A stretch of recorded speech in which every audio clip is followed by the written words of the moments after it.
bersama gereja-gereja dari segala abad dan segala tempat.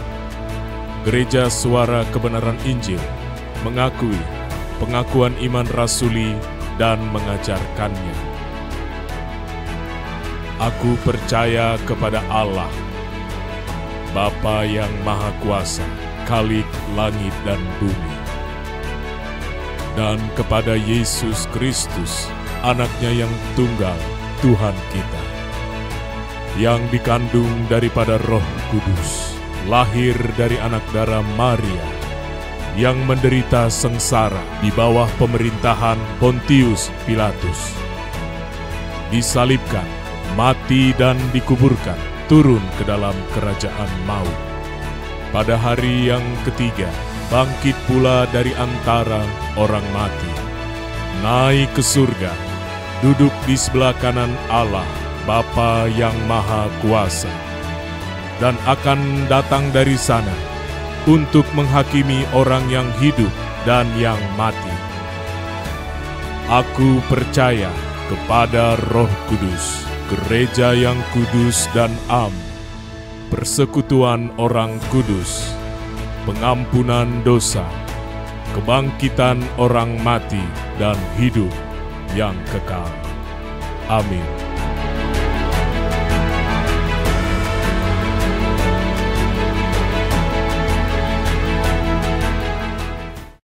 Kami sama-sama berdiri di rumah-Mu ini, di hadapan-Mu ya Tuhan. Tetapi biarlah hati kami tunduk sepenuhnya di hadapan-Mu. Tuhan yang telah mengumpulkan kami di tempat ini, Tuhan juga yang akan menyapa setiap kami melalui firman-Mu. Tolong hamba-Mu ya Tuhan, dan diberkatilah kami karena Engkau di pagi hari ini. Kami menyambut kebenaran-Mu. Dalam nama Tuhan Yesus kami berdoa. Amin. Silakan duduk Bapak Ibu. Shalom. Puji Tuhan. Tadi sebagian jemaat mungkin berpikir, kok lah nyanyinya cuma 3? Ingat Bapak Ibu, di dunia ini tidak ada yang keharusan, kecuali satu, takut sama Tuhan. Mau nyanyi satu lagu, khotbah 5 menit, enggak masalah. Yang penting satu yang harus takut sama Tuhan. Nah, tentunya Pak Roni dan tim di belakang, kita bisa berikan dulu aplaus buat mereka Bapak Ibu. Karena mixer Gajah Mada jebol. Jadi tadi kenapa kerusuk-kerusuk, seakan-akan ada yang korslet di mana ini kan gitu ya. Dia lagi upayakan dengan mixer yang apa adanya. Tentu pemberitahuan saya ini menjadi himbauan untuk jemaat Gajah Mada secara umum. Gak usah kuomongin, kau udah pasti tahu kan? Nomor account dari GSKI Gajah Mada masih belum berubah kan? Dan ini tidak ada pesan sponsor, muncul aja di hati saya. Haleluya. Karena memang dari dulu waktu saya masih mimpin pujian, itu mixer memang sudah lama. Tapi mengapa mesti saya yang khotbah, mixer bermasalah? Haleluya. Puji Tuhan. Jadi Bapak Ibu, tetap kita bisa mendapat berkat di siang hari ini. Saya tahu juga teman-teman pemain musik tidak nyaman mainnya, ya. Drumnya kedengaran, bassnya enggak. Tapi enggak masalah. Tapi kita coba ya, main di D reggae.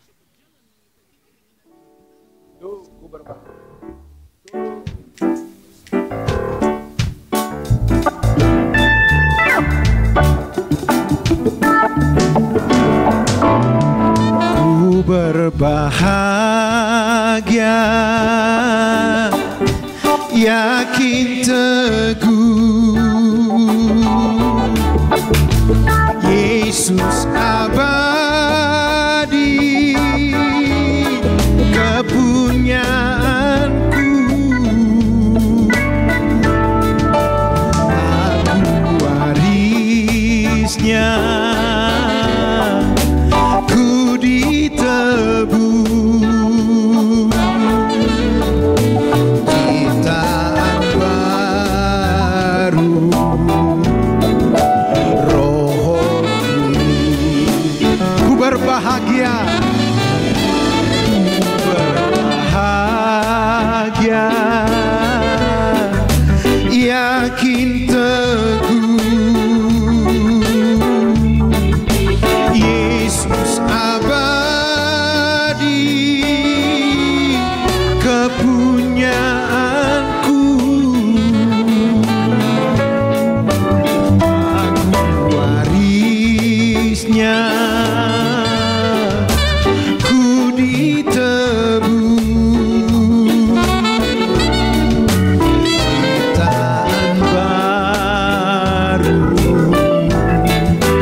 Berarti persembahan kasih saya terima hari ini harus lebih banyak dari biasanya.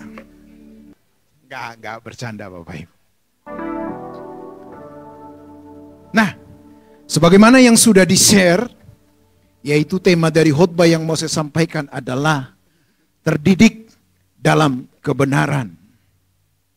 Bapak Ibu, kita harus ketahui bahwa pertumbuhan manusia jasmania atau jasmani atau fisik itu paralel atau simetris dengan pertumbuhan manusia batiniah atau rohani kita.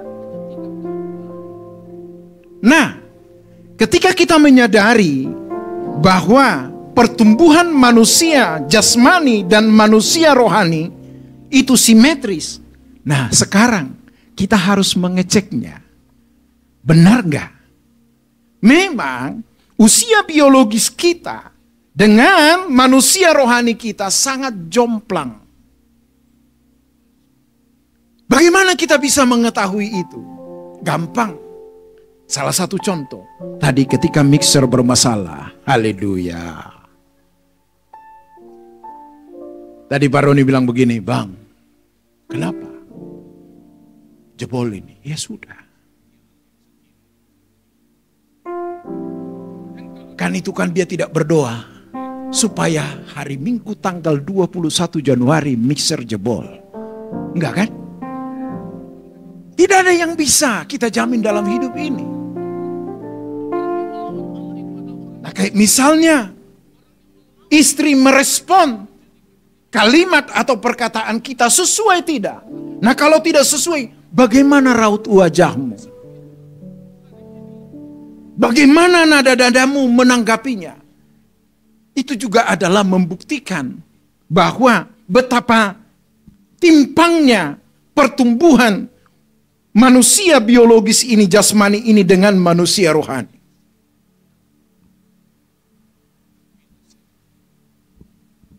Nah, tentunya Bapak Ibu, kesenjangan atau perbedaan manusia jasmani dengan manusia batinia tidak boleh terus dibiarkan berlangsung. Tanggung jawab kita sebagai orang percaya dengan adanya ibadah hari ini dan juga beberapa kegiatan pelayanan lainnya adalah upaya melebur perbedaan yang ada. Udah datang hari Minggu pagi, ibadah raya 1. Tak puas ikut ibadah raya 2. Belum mantap juga, ikut juga waski nanti sore. Belum juga ikut ibadah kebenaran Alkitab hari Kamis. Belum juga ikut doa pagi setiap hari jam 5. Tapi mari kita lihat, signifikankah perubahan itu? Enggak. Nah, sekarang coba kita absen nih, jujur. Siapa nggak ikut doa pagi tadi pagi? Coba absen dulu. Nah, kan? Setengah tiang aja, jangan tinggi-tinggi. Ketahuan.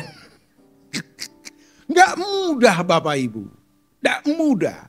Nah, inilah upaya bagaimana melebur kesenjangan itu. Supaya pertumbuhan biologis kita dan kerohanian kita boleh mendekati.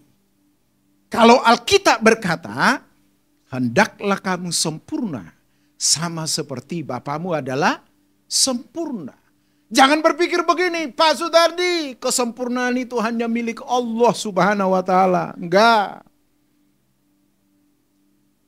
Engkau dan aku juga adalah sempurna di mata Tuhan. Nah, sempurna yang Bapak harapkan ini, yang Tuhan tuntut ini loh mesti kita kerjakan. Nah, tentunya kita orang percaya, bagaimana kita bisa menjadi terdidik dalam kebenaran?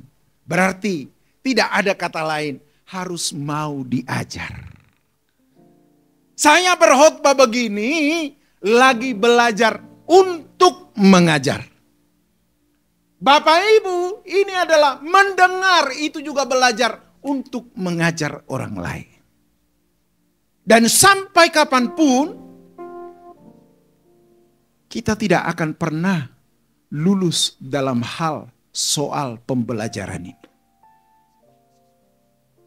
Contoh sederhana misalnya, Bapak Ibu yang hadir pagi ini sebagai ganda campuran, alias suami istri, engkau tidak akan pernah selalu lulus dan berhasil dalam rumah tanggamu. Ada saja masalahnya. Tetapi ingat, kesenjangan itu harus dilebur oleh waktu pengalaman firman Tuhan. Sehingga kita boleh berkata, wow, untung dia yang ngomelin saya. Jadi kalau kita diingatkan pasangan kita, wow, itu juga adalah bisa mewakili suara Tuhan. Alkitab menegaskan Allah turut bekerja di dalam segala sesuatu. Untuk apa? Mendatangkan kebaikan bagi mereka yang mengasihi Dia. Nah, tanggung jawab kita sebagai orang percaya untuk melebur perbedaan yang ada dengan bersedia belajar kebenaran firman Tuhan secara berkesinambungan. Dan guru terbaik untuk mengajar kita adalah pengalaman hidup. Jangan kejedut dulu baru sadar. Jangan ditabok dulu baru paham.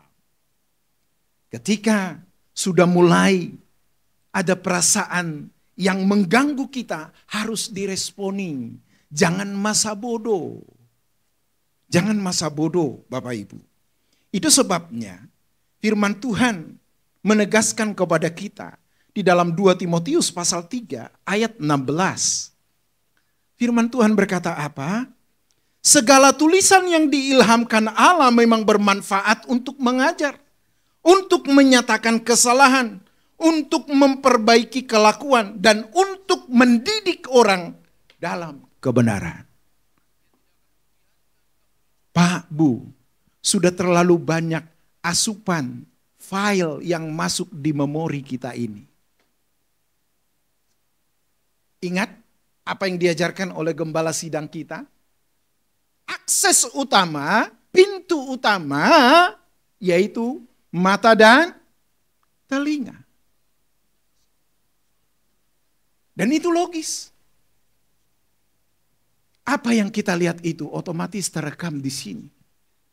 Apa yang kita dengar itu juga otomatis terekam. Makanya firman Tuhan berkata, bagaimana mensiasati ini? Semua yang mulia, semua yang indah, semua yang sedap didengar, pikirkan semuanya itu. Ibarat air atau segelas kopi yang sudah berwarna hitam, diguyur dengan air bersih, lama-lama dia akan bersih. Jadi jatuh bangun dalam kekristenan itu adalah hal yang lumrah. Tapi kalau jatuh terus itu hobi.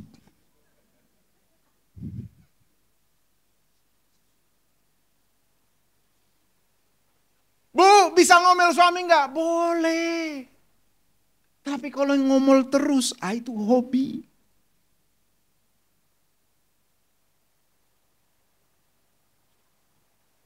Semua kita ini, Bapak Ibu, tanpa terkecuali berkerinduan, berpengharapan supaya kelak perjalanan hidupnya ini lebih baik dari kemarin. Tetapi masalahnya adalah untuk menghadapi perbaikan itu kita sering gak siap. Kita sering mengharapkan hal-hal yang spektakuler, seakan-akan doa dan puasa itu menjadi mantra yang ajaib. Gak bisa, Bapak Ibu. Yang namanya proses alami, natural, mesti dijalani. Orang mau badannya bagus, timbangannya ideal, harus bisa mengerem mulutnya. Cita-citamu mau tubuh bagus, tapi hobimu makan gak cocok. Gak cocok. Dan bayangkanlah, misalnya nih, kalau badan kita ya melebihi dari biasanya. Nah terus kita menawarkan satu program diet. Orang akan ketawain kita. Ini gimana sih, ngaca dulu. Nah demikian juga kita. Tapi ingat, sekalipun kita berjuang, bukan alasan itu untuk mundur. Untuk tidak bertarung Bapak Ibu. Bagaimana kita bisa mengasihi musuh? Harus ketemu dengan musuh itu. Jadi ingat nih suami istri yang hadir ini, ingat pasanganmu itu bukan malaikat bersayap. Sebab kalau dia bersayap, tiba-tiba engkau sakiti, dia terbang.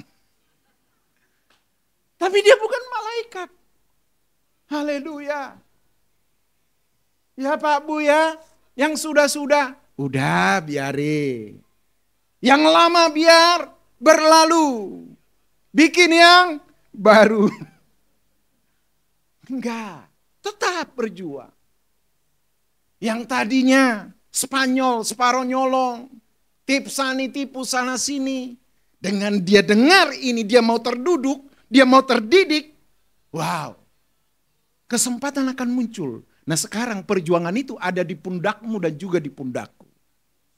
Mau hidup benar atau tidak, itu bukan tergantung maunya Tuhan. Kita lagi. Itu sebabnya Bapak Ibu, kita duduk di sini kurang lebih 1,5 jam. Ini adalah hanya bagian dari mengingatkan proses pembelajaran itu. Dan ingat, tentu waktu kita masih dalam sekolah, kita tahu. Ya. Dan konon, tidak tahu kenapa itu.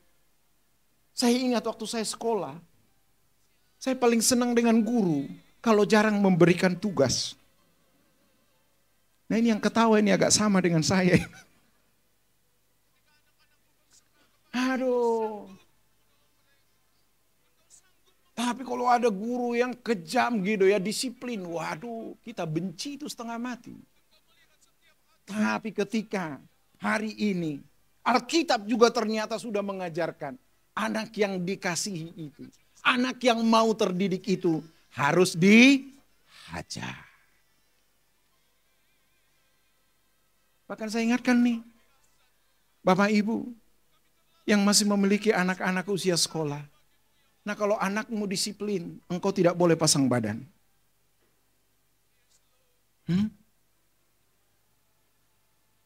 Dan waktu zaman saya sekolah, wow, itu guru main pentung aja loh. Pakai kayu begini, gitu, benjol. Dia pukul, waduh, tapi kita nggak berani lapor sama orang tua. Gak berani lapor. Kalau lapor bukannya dibela, ditambah hukumannya. Padahal kita ngasih tahu itu bukan naik banding. Ya. Aduh, pokoknya udah tahankan saja. Dan saya lihat itu adalah tentu hal-hal yang dipelajari secara alami. Hormatnya guru di zaman saya dengan sekarang beda. Zaman saya kalau ketemu guru nih, waduh ketahuan nih, di depan ini, minggat nih. Kalau sampai bertemu berarti tidak ada lagi kesempatan untuk menghindar.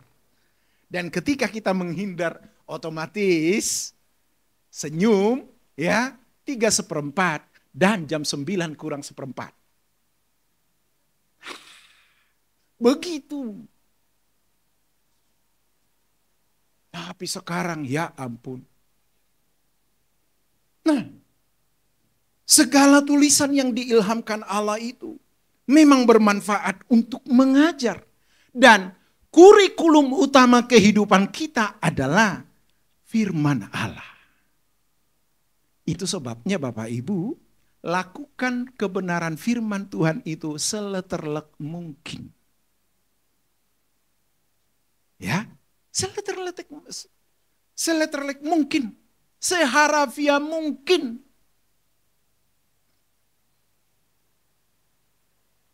Ketika engkau mendengar firman Tuhan, hai suami, kasihilah istrimu. Engkau tidak perlu buka bahasa aslinya. Kau parsing lagi dengan tensisnya, enggak perlu. Engkau bisa memahami apa sih maksudnya mengasihi istri itu. Haleluya. Sederhana. Sederhana. Tetapi mengeksekusi ini tidak sesederhana itu. Dibutuhkan kemauan untuk menekan ego kita ini. Nah, sedikit banyaknya tentunya Bapak Ibu yang saya khotbahkan ini adalah bukan hanya dari perenungan, tapi juga adalah bagian pengalaman nyata dari hidupku. Jadi ketika saya pernah mention kalimat, ya, suami-suami tidak boleh lebih sabar kepada istri orang daripada istrinya, itu juga pengalamanku. Haleluya. Nggak tahu Pak Yehuda. Pasti sama. Saudara tidak boleh berpikir, sekalipun dia pendeta, tidak otomatis rumah tangga itu langsung harmoni. Enggak, butuh waktu untuk dilebur. Makanya buat saudara yang masih pemain tunggal alias belum menikah, pahami Alkitab berkata, laki-laki akan meninggalkan ayah dan ibunya, bersatu dengan istrinya. Dan ketika kita memahami konsep ini, di dalam sebuah pernikahan rumah tangga, ingat, tanggung jawab utama adalah bukan orang tua. Bukan mertua. Bukan ipar, ponakan, om, ongkong, dan segala macam. Tanggung jawab utama itu adalah pasangan hidup saudara. Nah, terus masa orang tua nggak dihormati Pak? Saya mau kasih tahu. Tadi mereka pelaku pemain tunggal ini sudah menjadi satu di dalam Tuhan. Mereka harus berjuang, bergumul bersama bagaimana menghormati orang tua. Itu sebabnya kalau di pemberkatan nikah selalu saya menekankan, tidak ada istilah mama mertua, papa mertua. Orang tua istrimu, orang tuamu juga. Orang tua suamimu, orang tuamu juga. Dari situ loh kita tunjukkan keterdidikan kita di dalam kebenaran akan Tuhan. Bukan merumuskan ini dan itu.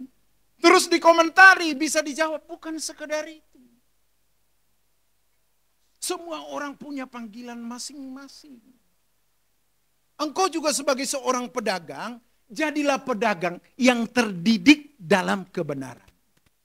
Kalau memang barang itu kurang bagus, engkau juga harus jujur dan berkata ini kurang bagus. Mau yang bagus, harga juga bagus. Jangan engkau pede mendapatkan barang bagus harga murah.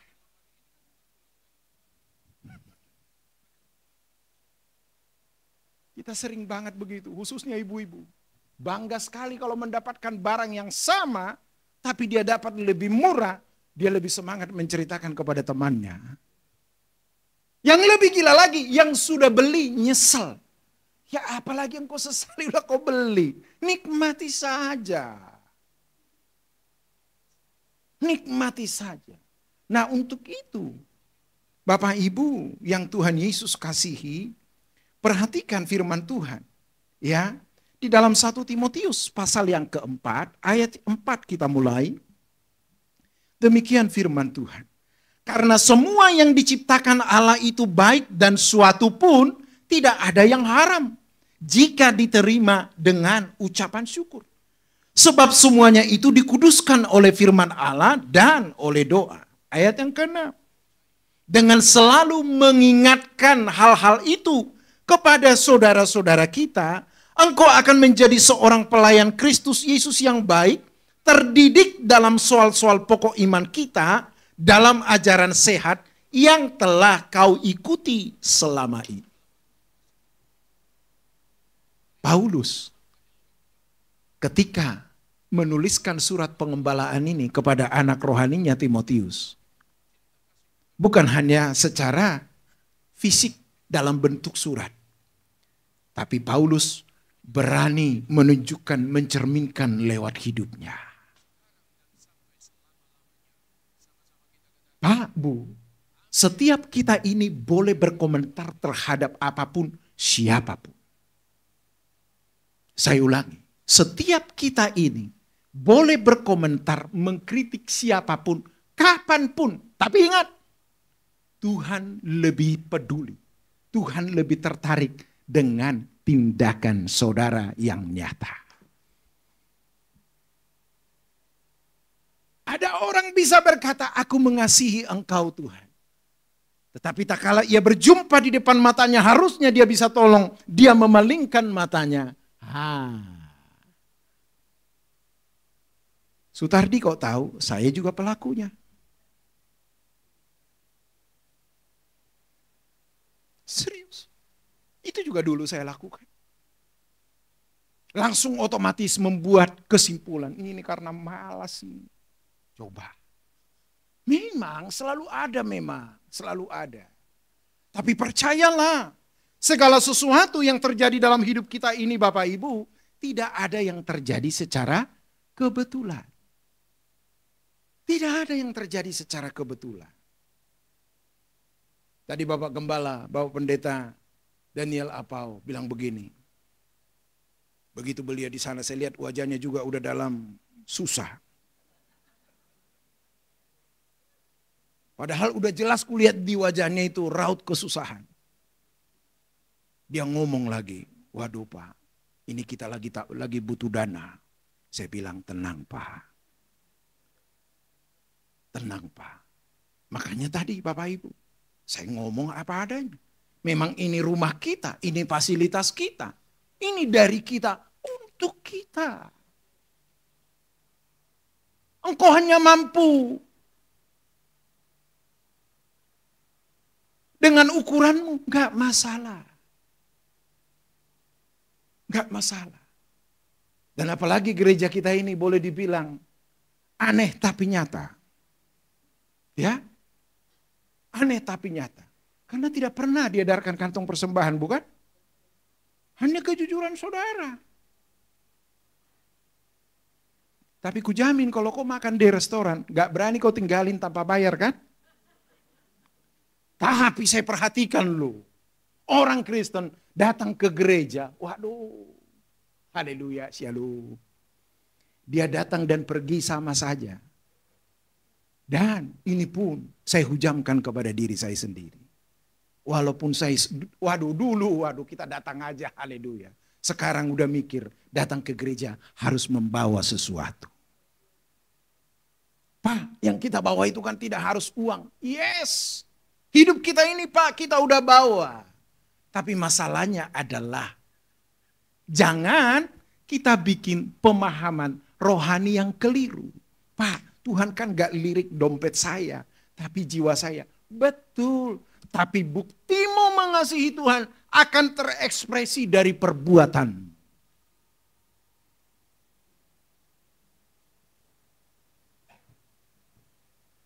Makanya ada lagu itu dulu tuh, saya nggak tahu nadanya di mana. Judulnya begini, datang kosong pulang kosong. Tahu lagu itu? Nggak tahu. Siapa tahu pas. Ku tak membawa.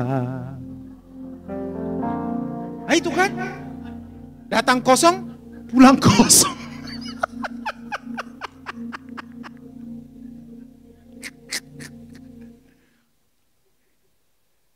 Jadi sudah tahu toh? Lagu rohani terbaru yang lagi viral detik ini. Datang kosong, pulang kosong. Ku tak membawa apapun juga. Nah, Bapak Ibu, lebih ekstrim lagi. Ini pede banget nih orang Rehobot nyanyi ini. Gak tahu di mana nadanya ini. Semua ini masih berani nyanyi. Semua ini yang benar.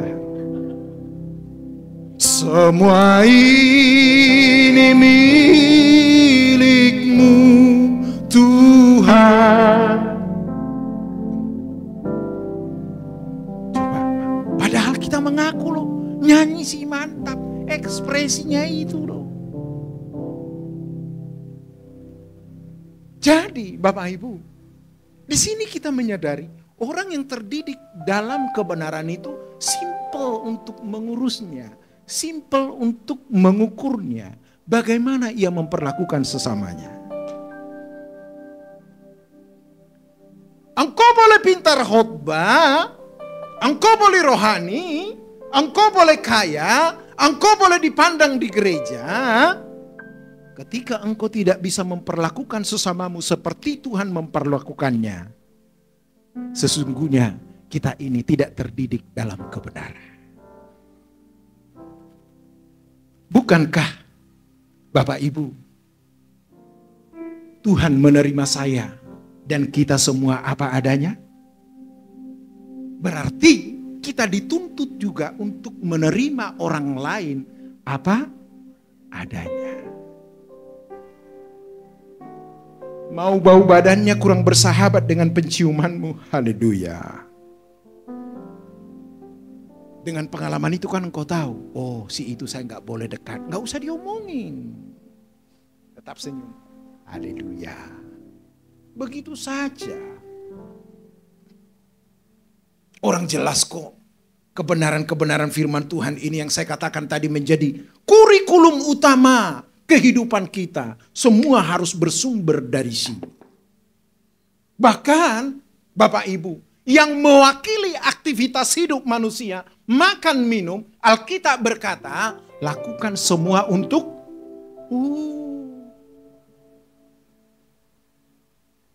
Nah, gereja ini adalah milik Tuhan.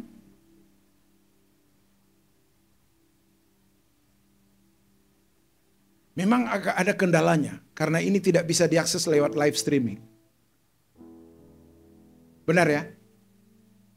Apa sudah oke juga? Jadi plus minus. Saudara yang datang onsite, engkau bisa dengar. Langsung. Yang berharap online, bergumul dia.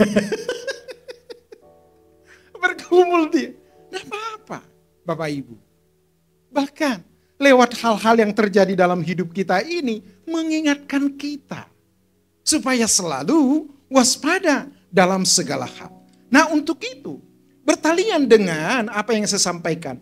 Terdidik dalam kebenaran, gereja dituntut harus memiliki dua hal ini. Yang pertama Bapak Ibu, gereja harus memiliki pengajaran akan kebenaran. Gereja harus memiliki itu. Itu sebabnya pengembalaan di tempat ini berupaya membuat bentuk-bentuk pelayanan dari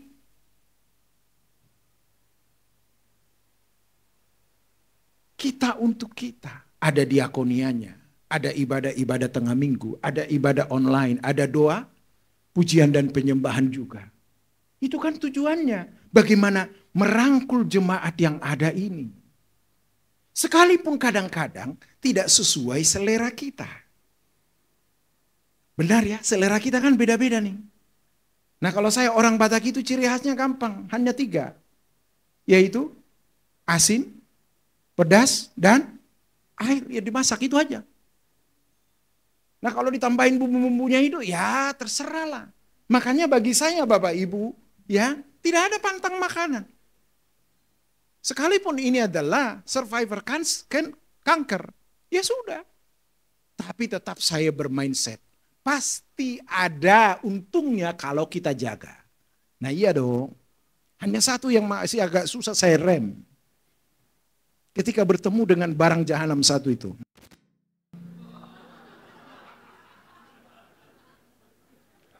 Kau jangan utak-atik di situ. Haleluya. Ya, hanya satu, yaitu B2. Waduh. Kalau saya lihat, apalagi dulu tempat tinggal saya itu di belakang rumah itu. Waduh, persis. Tapi di situ saya sadar. Kadang-kadang pencobaan itu adalah kita bikin sendiri. Pencobaan itu kita bikin sendiri. Mentang-mentang kita cium dari sebelah, kita ingin menikmati.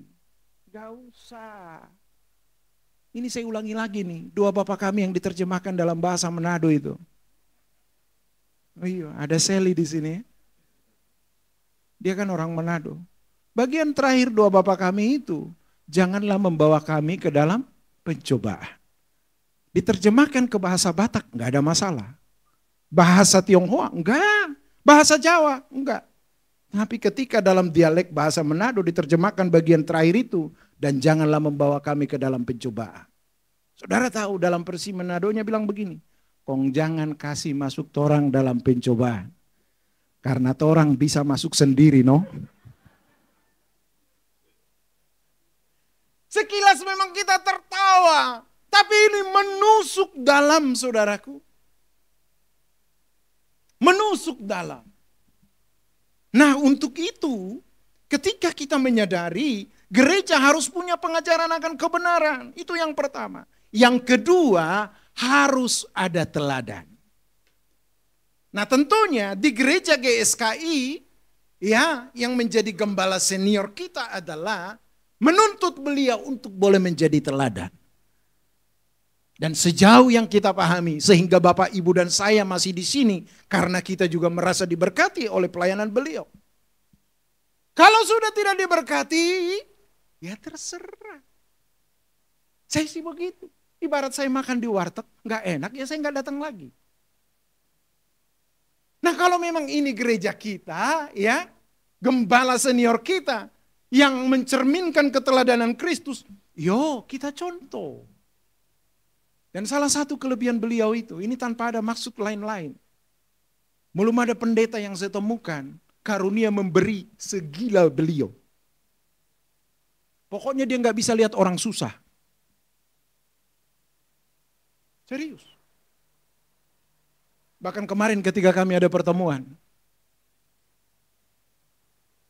saya bilang satu kalimat begini, kami pengkhotbah ini, ya, jemaat yang mendengar khotbah, kepalanya manggut-manggut semua, itu akan rontok. Kalau yang di sampingnya, dia geleng-geleng kepala.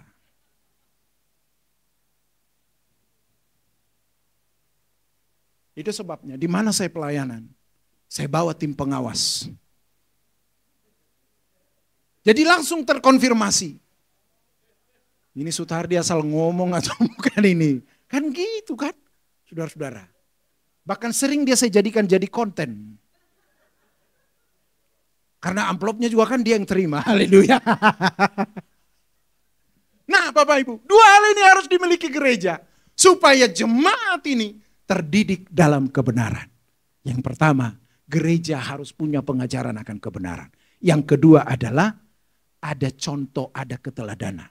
Kalau di tempat ini, Bapak Pendeta Daniel Apau yang harus mencerminkan keteladanan itu. Juga Pak Yehuda di sini dan juga teman-teman. Dituntut di center mereka. Kalau Sutardi gimana? Ya kadang-kadang aja saya kesini. Pos utama saya di Kelapa Gading, saya di sana di center. Tapi doakan aku supaya dimanapun aku boleh sesuai dengan apa yang kukhotbahkan. Iya dong, Bapak Ibu. Nah, khotbah yang paling bagus itu adalah ekspresi dari hidup kita. Makanya teman-teman ini sekalipun mereka memegang alat musik, pelayanan mereka juga luar biasa. Tidak serta-merta khotbah yang melawat jemaat. Ketika mereka juga mengiringi, wow, dengan nada-nadanya, petikan gitar yang tepat, ya, feel drum yang mantap. Wow, jemaat, wih, bagus ini. Itu juga adalah lawatan Tuhan. Ketika tim pemuji tadi dilihat seragamnya bagus, oh haleluya. Mudah-mudahan mereka tidak mewakili partai tertentu.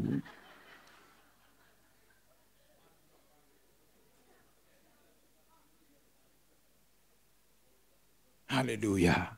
Ingat, semua kita gulirkan untuk Tuhan. Jadi, ingat, kurikulum utama kita adalah Alkitab. Baca Alkitab.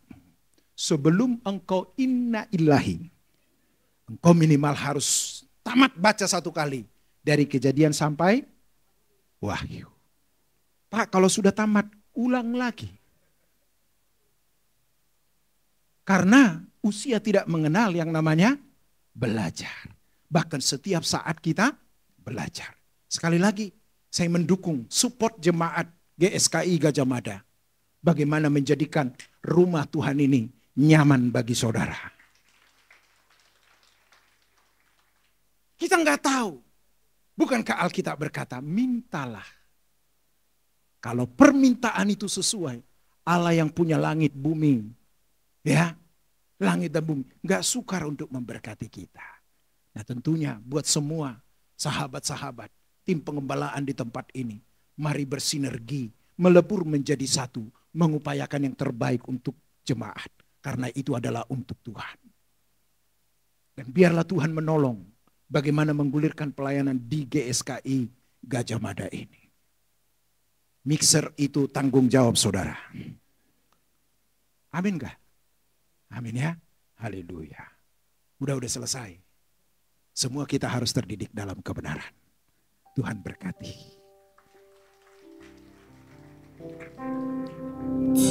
Mari kita berdiri bersama-sama.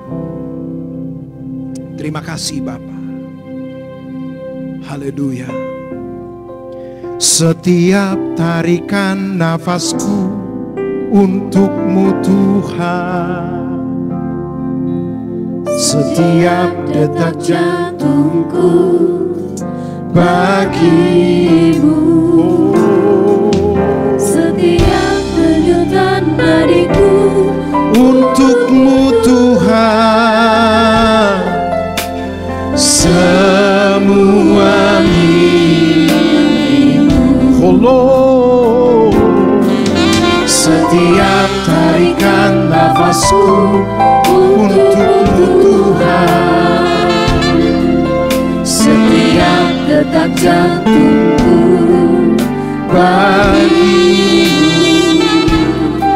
setiap denyutan nadiku untuk-Mu Tuhan, semua milik Tuhan alasanku hidup, hanya Kau tujuanku,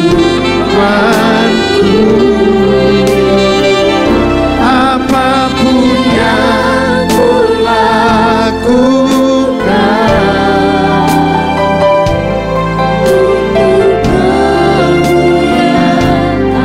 menyenangkan-Mu.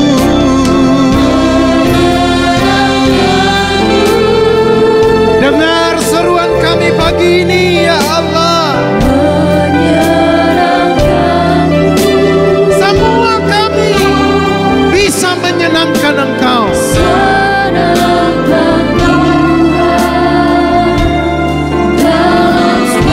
Engkau tidak pernah menuntut yang macam-macam ya Tuhan. Menyenangkan-Mu.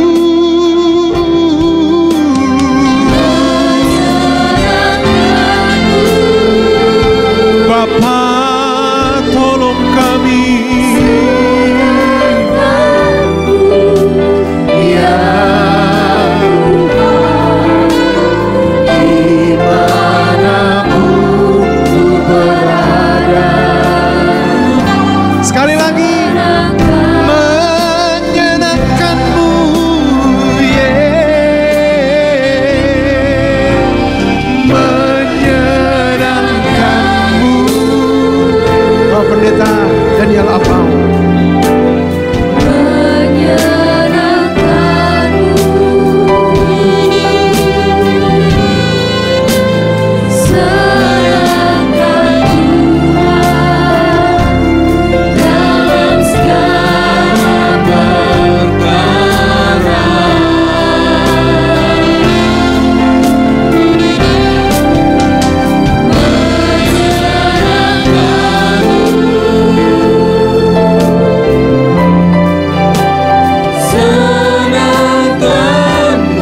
Bapa, terima kasih buat nasihat firman-Mu hari ini ya Bapa.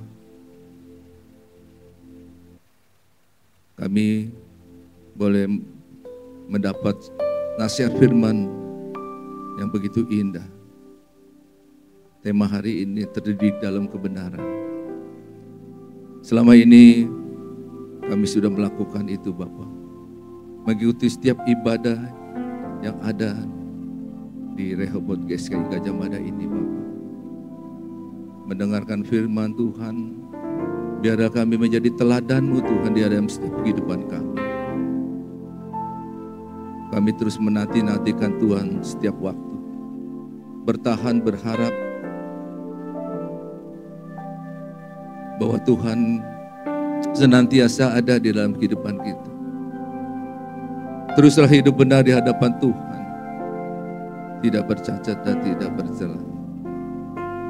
Hendaklah dalam hidup kita selalu menaruh pikiran perasaan Kristus, mengikuti teladan dan melakukan yang Tuhan inginkan.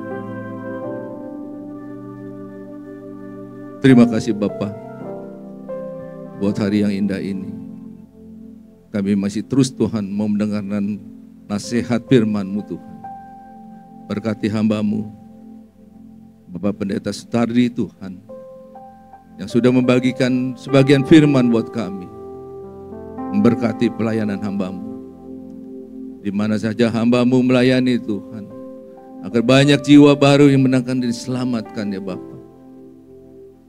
Jaga kesehatannya, berkati keluarganya Bapak.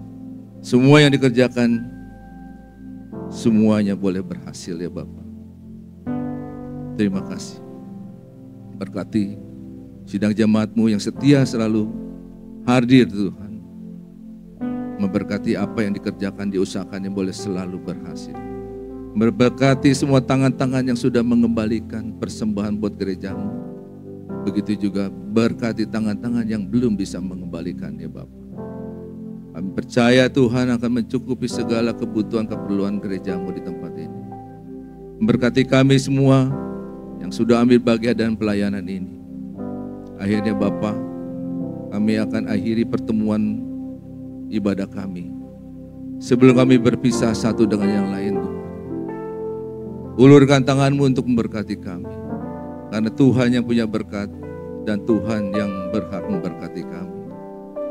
Bapak Ibu, mari kita angkat tangan kita, pandang Yesus dengan iman percaya kita. Kita sama-sama mau menerima berkat ini. Tuhan suci kuduskan tangan kami. Pulanglah Bapak Ibu, dan terimalah segala berkat, rahmat anugerah yang berlimpah-limpah dari Bapa di sorga. Kasih karunia, kasih sayang, kasih setia dari Tuhan Yesus, damai sejahtera dan sukacita dari Roh Kudus menyertai kita semua, dari mulai hari ini sampai selama-lamanya. Bapak Ibu yang percaya sudah menerima berkat ini, mari katakan bersama, amin. Tuhan Yesus memberkati kita semua.